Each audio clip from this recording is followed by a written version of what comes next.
मोहित और सीमा पति पत्नी थे। उनके जुड़वा बेटे थे जिनका नाम सोनू और मोनू था। दोनों जुड़वा थे, लेकिन उनके चेहरे पूरी तरह से अलग थे। न केवल उनके चेहरे बल्कि उनके विचार और आदतें भी काफी अलग थीं। रोज की तरह मोहित रविवार को सुबह जल्दी उठता है और देखता है कि सोनू भी रविवार को जल्दी उठता है और बाहर सोफे पर बैठकर पढ़ाई कर रहा है। सोनू सान, ऐसा क्या मामला है कि आप सुबह सुबह उठकर पढ़ाई कर रहे हैं? पापा, कल हिंदी की कक्षा की परीक्षा है और अंग्रेजी प्रोजेक्ट 2 दिन बाद मैम को देना है, इसीलिए मैं सुबह से पढ़ाई के लिए बैठ गया। तभी सीमा सोनू के लिए नाश्ता लेकर आती है।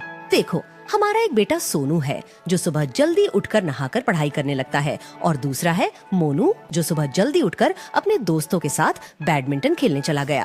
तभी मोनू वहाँ आता है और मम्मी से बात करता है। मम्मी, जल्दी नाश्ता दे दो। बैट बॉल खेलते हुए मुझे भूख लग गई।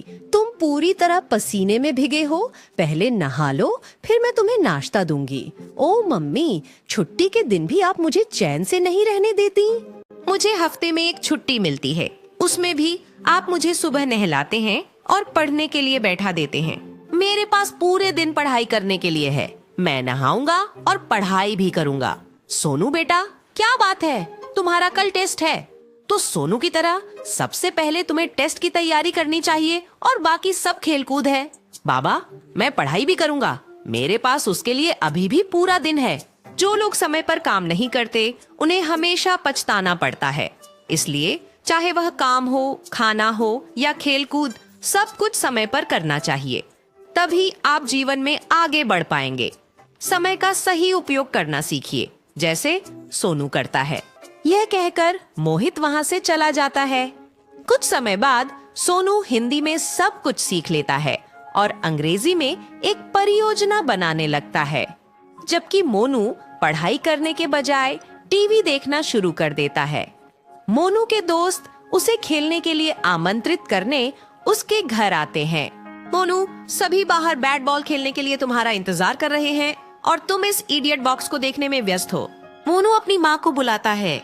मम्मी, मैं अपने दोस्तों के साथ खेलने जा रहा हूँ। अगर तुम खेलने जाओगे तो पढ़ाई कब करोगे?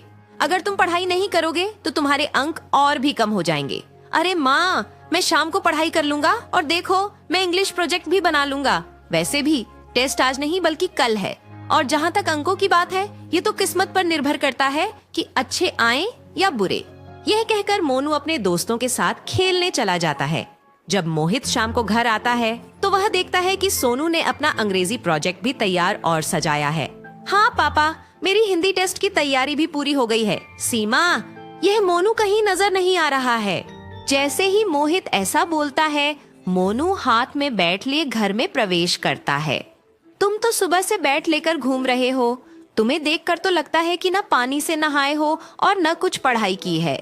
ओ पापा, आते ही आपने पढ़ाई की बात शुरू कर दी, और अभी तो शाम ही हुई है। मैं पढ़ाई भी कर लूंगा। अपने सारे काम कल पर टाल दिया करता था, जिसकी वजह से उसके सारे काम अधूरे रह जाते थे। अगले दिन सोनू को टेस्ट में अच्छे नंबर मिले, जबकि मोनू को खराब नंबर मिलने के कारण मैडम से बहुत डांट पड़ी। जब दोनों घर आए, माँ से भी मोनू को काफी फटकार मिली। जैसे ही मोहित शाम को घर आता है, वह सोनू और मोनू दोनों के टेस्ट नंबर देखता है।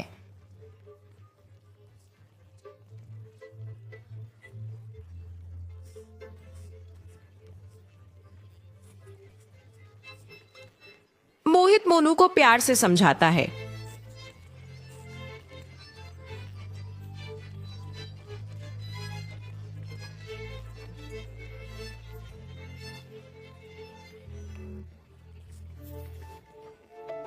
इसलिए हमें अपने समय का सही उपयोग करना चाहिए।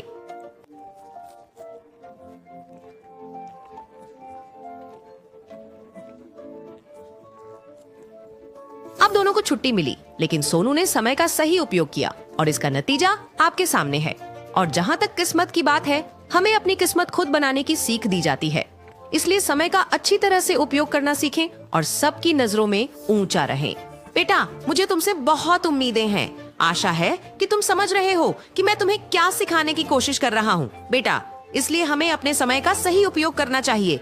आप सही कह रहे हैं पापा, मैंने आपकी बात समझ ली है। आज से मैं समय का पालन करूंगा ताकि आप मुझ पर गर्व कर सकें, जैसे कि सोनू पर करते हैं।